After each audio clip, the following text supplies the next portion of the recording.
மாமா சும்மா இருங்கப்பா. அக்கா எலெக்ஷன்ல ஜெயிக்காது, மித்ராமா தான் ஜெயிக்கணும் அப்பா சொன்னாரு. அக்கா தான் ஜெயிக்கணும் நான் சொன்னேன் மாமா. அப்படி அக்கா ஜெயிச்சிட்டா நீங்க அக்கா நான் அப்பா எல்லாருமே ஒன்னா சேர்ந்துருக்கிற மாதிரி ஒரு ஃபேமிலி போட்டோ எடுக்கணும்னு நான் பந்தயம் கட்டினேன் மாமா. அப்பா பந்தயத்துக்கு ஒத்துக்கிட்ட அப்பா இப்ப ஃபேமிலி போட்டோ எடுக்கலான்னா ஒத்துக்க மாட்டேன்றாரு மாமா. இதுக்கு நீங்களே ஒரு தீர்ப்பு சொல்லுங்க மாமா. என்ன மாமா, அவன் ஃபேமிலி ஃபோட்டோ தானே எடுக்கணும்னு ஆசைப்படுறான், அதுக்கே நீங்கள் ஒத்துக்க மாட்டேங்கிறீங்க? என்ன மாப்பிள்ள நீங்க, இவன் தான் சின்ன பையன், விவரம் புரியாம பேசிக்கிட்டு இருக்கான். நீங்களும் இவனுக்கு போய் சப்போர்ட் பண்ணிக்கிட்டு இருக்கீங்களே. இவன் சொல்ற மாதிரி போட்டோ எடுத்து வீட்டில் மாட்டி வச்சா அதை யாராவது பார்த்தா என்ன பண்றது மாப்பிள்ள? அதெல்லாம் எதுவும் ஆகாது, கூடிய சீக்கிரம் எல்லாம் தெரிய தானே போகுது, நான் பார்த்துக்கிறேன்.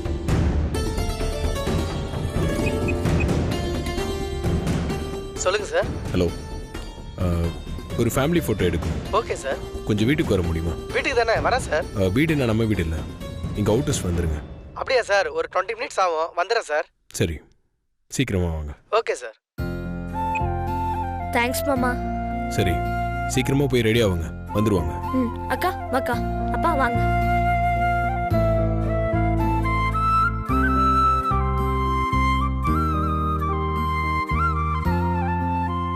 நீங்க ஏன் நின்ட்டீங்க? நீங்களும் போய் ரெடி ஆகுங்க மாமா. சரி.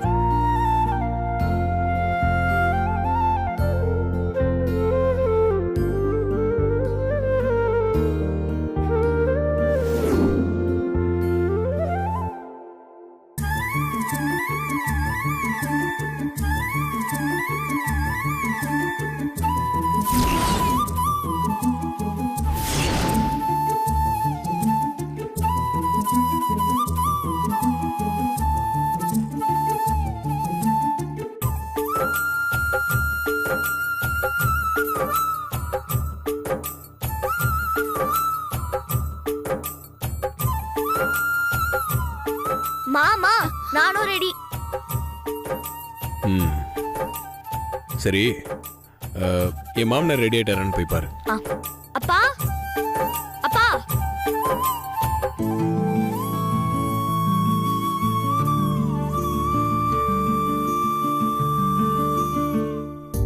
வாங்கப்பா. மாமா அப்பாவும் ரெடி. போட்டோகிராஃபர் எங்க மாமா?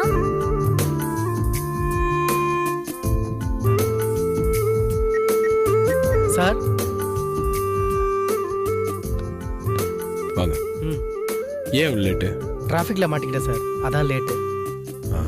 சரி, இந்த ஃபோட்டோ எடுக்கிற மேட்ரு வெளியே யாருக்கும் தெரிய வேண்டாம். முக்கியமாக இப்போ எடுக்க போகிற ஃபோட்டோவை விளம்பரத்துக்காகவும் ஸ்டூடியோவில் எங்கேயும் வச்சிடாதீங்க, புரியுதா? சரிங்க சார். சரி வாங்க. ஓகே.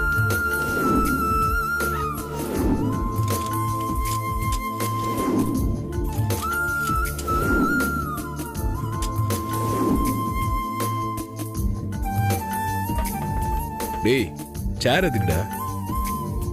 அப்பா இந்த நாற்காலியில கால் மேல கால் போட்டு உக்காந்துருக்கணும். நீங்களும் அக்காவும் அப்பாவுக்கு பின்னாடி ஜோடியா நின்றுட்டு இருக்கணும். நான் அப்பா காலுக்கு கீழே தரையில உக்காந்துருக்கணும். இப்படி ஒரு போட்டோ வேணுமாமா? ஓ, சொன்னது கேட்டிங்களா? அதுக்கேற்ற மாதிரி ஃப்ரேம் ரெடி பண்ணிக்கோங்க. ஓகே சார், நான் ரெடி. சார் வாங்க சேர்ல உட்காருங்க. அப்பா சேர்ல உட்காருங்கப்பா. வேணாண்டா, நான் நின்றுக்கிட்டே இருக்கேன். பந்தயத்துக்கு ஒத்துக்கிட்டு இப்போ மாட்டேன்னு சொன்னா எப்படி? சின்ன பையனை ஏமாத்துற மாதிரி ஆயிடும்ல. நீங்க பேசாம சேர்ல உட்காந்து உங்க வார்த்தையை காப்பாத்துங்க. அப்பா அதான் மாமாவே சொல்லிட்டார்லப்பா, அப்புறம் என்னப்பா? வந்து உக்காருங்கப்பா. வேணாண்டா. போங்க மாமா. வாங்கப்பா, வந்து உக்காருங்க. வாங்க.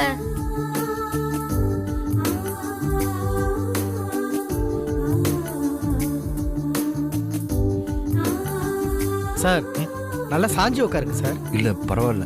அப்பா நல்லா சாஞ்சு உட்காருங்கப்பா, கால் மேல கால் போடுங்க. முடியாதுடா, நான் அப்படிலாம் பண்ண மாட்டேன். சொல்றேன்லப்பா. மாமா, கால் மேல கால் போட்டு உட்காருங்க.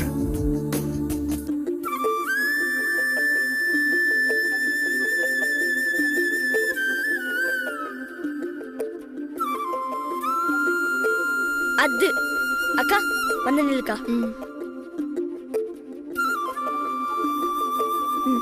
மாமா நானே வரேன்டா.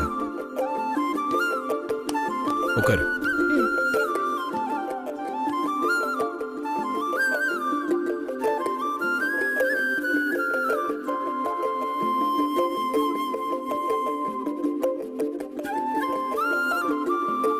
சார் சரிங்க சார்.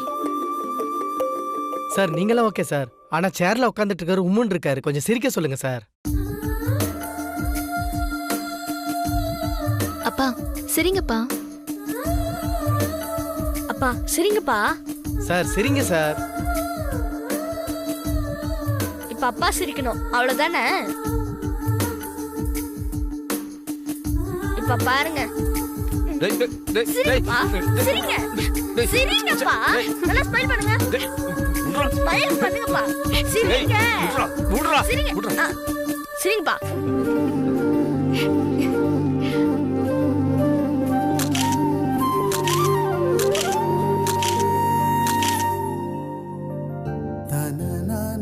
ஓகேவா? Okay sir.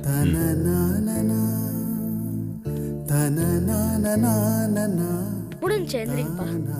இந்த போட்டோஸை பிரிண்ட் பண்ணதும் அங்கே எடுத்துட்டு போயிடாதீங்க, இங்கேயே கொண்டு வந்துருங்க. Okay sir. சரி நீங்கள் பேக் பண்ணுங்க. சரிங்க சார். என்னடா ஹாப்பியா? ரொம்ப தேங்க்ஸ் மாமா. தேங்க்ஸ்.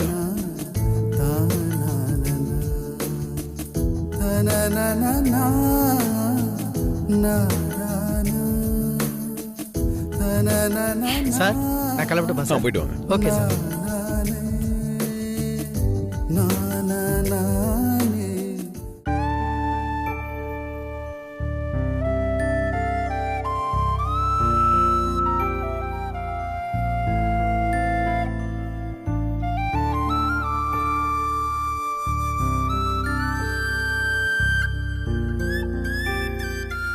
அருண் மித்ரா கிட்ட நடந்துக்கிட்டதை வச்சு நாம தான் மித்ரா மேல தேவையில்லாம சந்தேகப்பட்டுட்டோம்.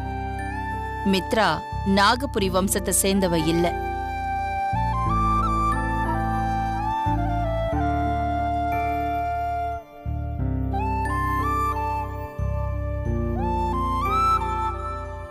என்ன அகிலா, ஏதாவது யோசனையா இருக்கியா? ஒண்ணும் இல்லைங்க, கொஞ்சம் குழப்பத்துல இருந்தேன். ஆனா இப்போ அந்த குழப்பம் சரியாயிடுச்சு. குழப்பத்துல இருந்தியா? என்ன குழப்பம் அகிலா? அருண் நந்தினி பேரை சொல்லி மித்ராவை சீண்டுனதும் அதனால மித்ரா டென்ஷன் ஆனதும் எனக்கு மித்ரா மேல சந்தேகம் வந்துருச்சுங்க. அதனால மித்ராவுக்கு நான் ஒரு டெஸ்ட் வச்சேன். மித்ரா அந்த டெஸ்ட்ல பாஸ் ஆயிட்டாங்க. நீ என்ன சொல்ற அகிலா? மித்ராவுக்கு நீ என்ன டெஸ்ட் வச்ச? மித்ரா நாகபுரி வம்சத்தை சேர்ந்தவளா இருந்தா கண்டிப்பா அவளோட பின் கழுத்துல நந்தினி கழுத்துல இருந்த அதே நாகமுத்திரை இருக்கும். அதனால நான் என்ன பண்ணேன்னா,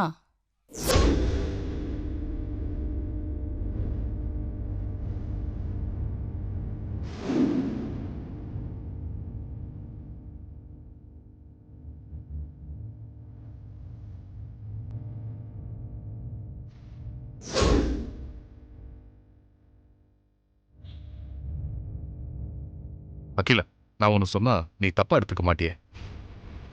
என்னங்க இப்படி கேட்டுட்டீங்க? என்ன விஷயம் சொல்லுங்க. நந்தினி கடைசி நேரத்துல மாட்டிக்கிட்டதே அந்த நாகமுத்திரையால தான். அப்படி இருக்கும்போது மித்ரா நந்தினியோட ஆளா இருந்தா, அதுவும் நாகபுரி வம்சத்தை சேர்ந்தவளா இருந்தா, அந்த நாகமுத்திரையோட இருப்பாளா? அத மாத்திருக்க வாய்ப்பு இருக்குல்ல? நீங்க இப்ப என்ன சொல்ல வரீங்க? மித்ராவை நம்ப வேண்டாம்னு சொல்ல வரீங்களா? நீ என்ன தப்பா நினைச்சுக்கிட்டாலும் பரவாயில்ல, நான் என் மனசுல இருக்கிறத ஓப்பனா சொல்லிடுறேன். மித்ரா மேல எனக்கு டவுட் இருக்கதான் செய்யுது. என்னங்க சொல்றீங்க? மித்ராவை என்னால முழுசா நம்பவே முடியாது அகிலா. அவகிட்ட பொய் இருக்கு, நேர்மை கிடையாது. உன்னுடைய லேப்டாப் விஷயத்திலேயே அப்போ ஒரு காரணம் சொன்னா, அதுக்கப்புறம் ஆதியை லவ் பண்றேன், ஆதியை இம்ப்ரெஸ் பண்றதுக்காக பண்ணேன்னு சொல்லி சமாளிச்சா. ஆனா எந்த ஒரு விஷயத்திலையும் எல்லார்கிட்டையும் ரொம்ப ஸ்ட்ரிக்டா நடந்துக்கிற நீ மித்ரா விஷயத்துல ரொம்ப ஈஸியா காம்ப்ரமைஸ் ஆயிடுற. அதுக்கு காரணம் மித்ராவோட ஜாதகம். மித்ராவோட ஜாதகத்துக்காகவும் அவ ஆதியை லவ் பண்றான்னு சொல்றதுக்காகவும் தான் நீ அவளை மன்னிச்சு விட்டுக்கிட்டு இருக்க. எனக்கு என்னமோ மித்ரா மேல சந்தேகம் இருக்கதான் செய்த அகிலா.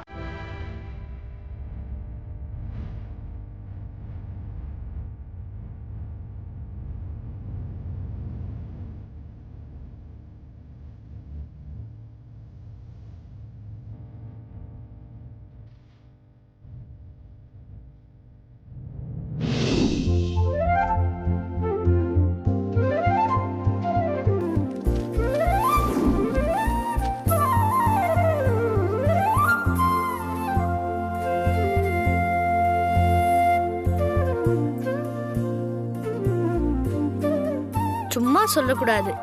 அப்பா ஜமீன்தார் கணக்கா சும்மா கெத்தா தான் இருக்காரு. என்ன மீசை மட்டும் இன்னும் கொஞ்சம் பெருசா முறுக்கு மீசியா இருந்திருந்தா கண்டிப்பா அப்பா ஜமீன்தார் தான்.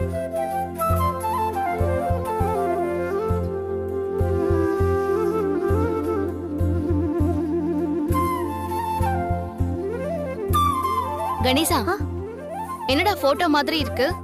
என்ன போட்டோ? நம்ம ஃபேமிலி போட்டோக்கா. இப்பதான் போட்டோகிராஃபர் வந்து கொடுத்துட்டு போனாரு. நீயே பாருக்கா.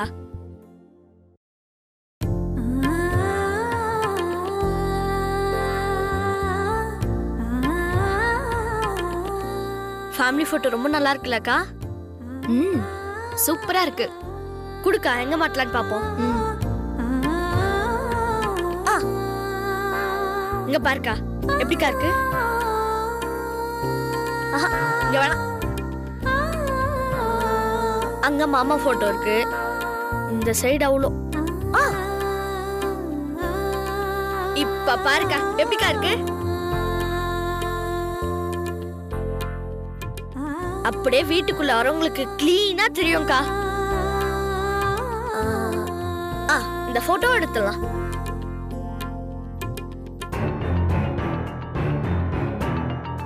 வா. டேய் கணேசா, அப்பா என்னடா பண்ணிட்டு இருக்க? நம்ம ஃபேமிலி போட்டோ வந்துருச்சுப்பா, பாருங்களேன். போட்டோல நீங்க சூப்பரா இருக்கீங்க.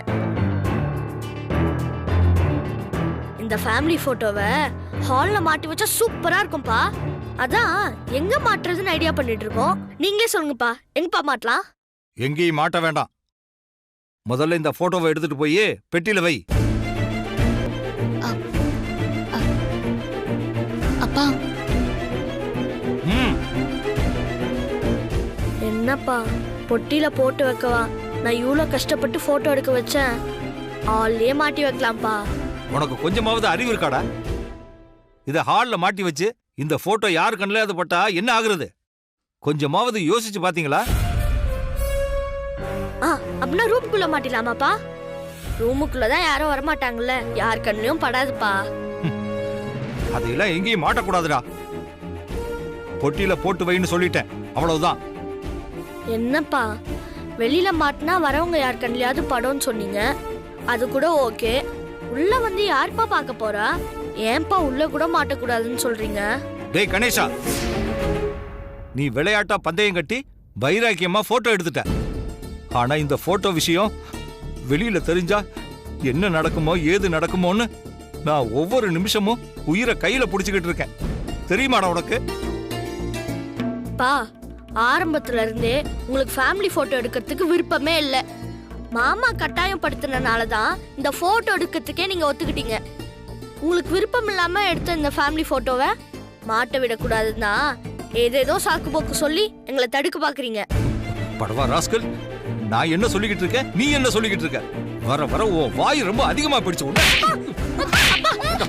விடுங்கப்பா. எல்லாத்துக்கும் காரணம் நான் தானே. ஏன் மேல இருக்கிற கோவத்தை எதுக்கு தம்பி மேல காட்டுறீங்க? ஆமா, எல்லாத்துக்கும் காரணம் நீதான்.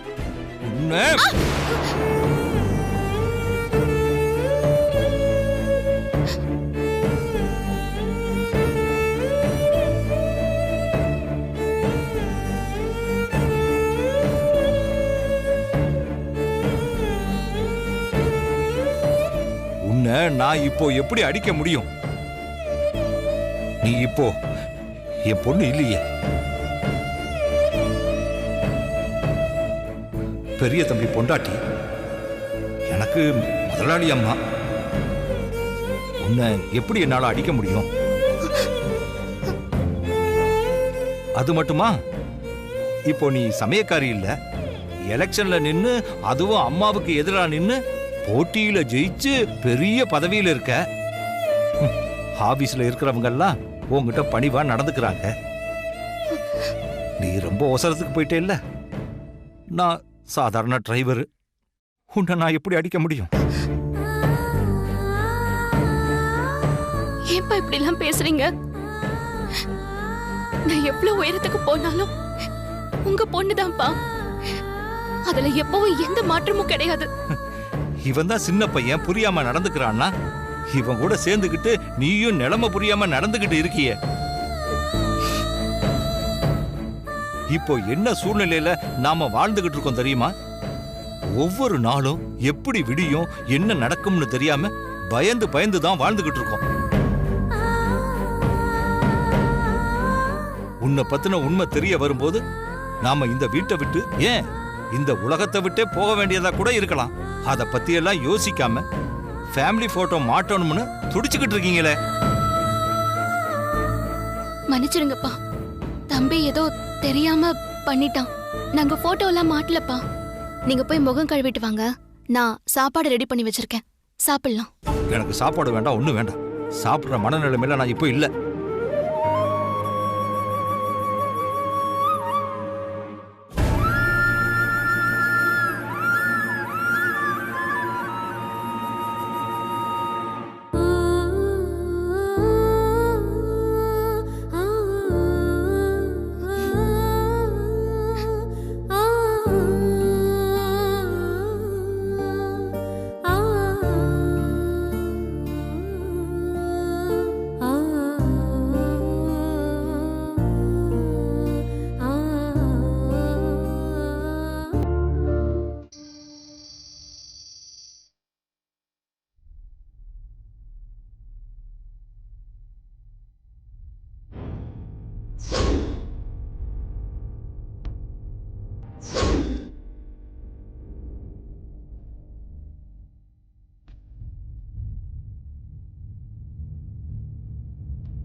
அக்கா அக்கா எந்திரு.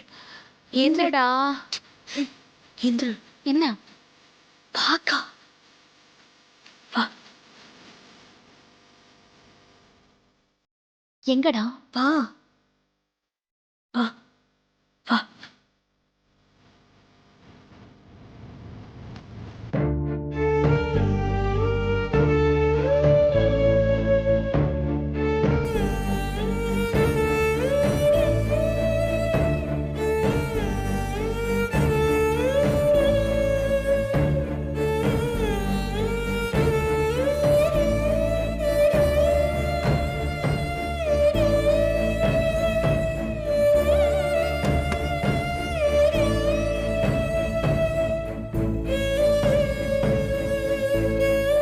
சாவித்திரி, கணேசன் என்கிட்ட பந்தயம் கட்டி அதுல ஜெயிச்சு வைராக்கியமா எடுத்த ஃபேமிலி போட்டோ இது.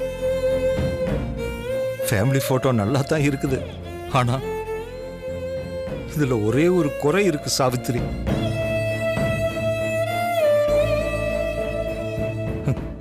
இந்த போட்டோவில் நீயும் இருந்திருந்தா இந்த ஃபேமிலி போட்டோ முழுமை அடைஞ்சிருந்திருக்கும். இந்த அழகான குடும்ப போட்டோவில் நீ இல்லாம போயிட்டிய. அதான் எனக்கு குறையா தெரியுது சாவித்திரி.